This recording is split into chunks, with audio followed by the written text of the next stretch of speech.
E.N.D here, the Brothers War, the sets that looks at the past to unravel the present, gave us a new mechanic which reflects perfectly how Erza and Misra experimented and created their mechanical armies.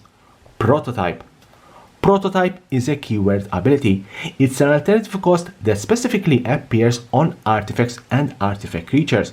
Each prototype card has two sets of characteristics.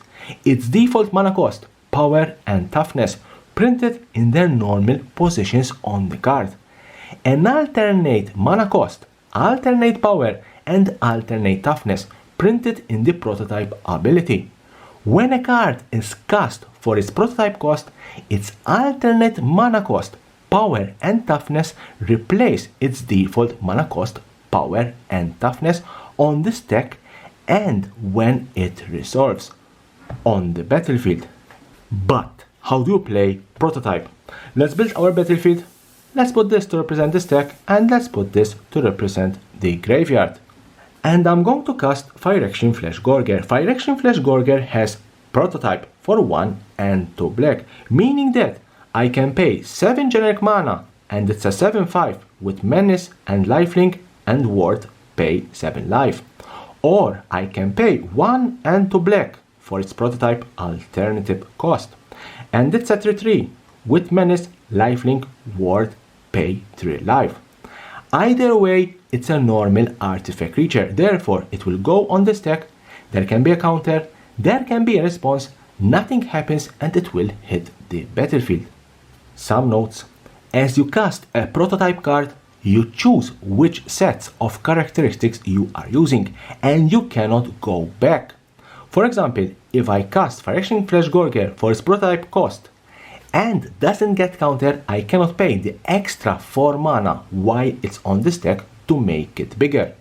If cast for its prototype cost, the card replaces its default characteristics with its prototype characteristics as long as it's on the stack or on the battlefield.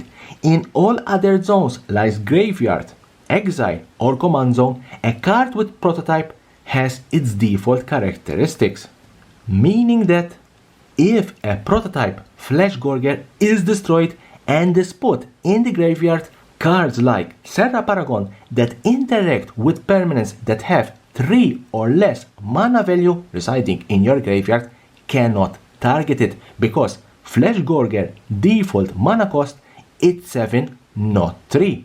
If a prototype Flash Gorger is flickered using a Flicker of Fate that will exile a creature and return it to the battlefield under its owner's control, Flash Gorger will enter the battlefield as a 7/5, not a 3/3.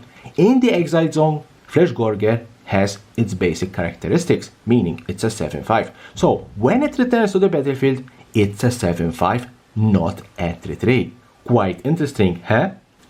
If cast for its prototype cost, the card will have the mana value of the prototype cost, the color of the prototype cost, my example black, the base power and toughness of its prototype characteristics, meaning that cards that interact with, in our case, a black creature like Dark Betrayer can target it as long as it's a prototype.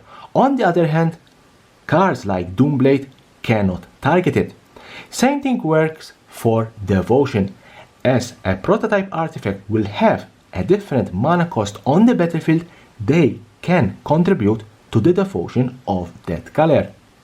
So this is how you play prototype. Quite an interesting mechanic, especially for artifacts. Leave me a comment below, what do you think about this new mechanic in the Brothers War? And as always, subscription button is here. Subscribe for my channel for more and more interesting videos about Magic the Gathering and the collectible world.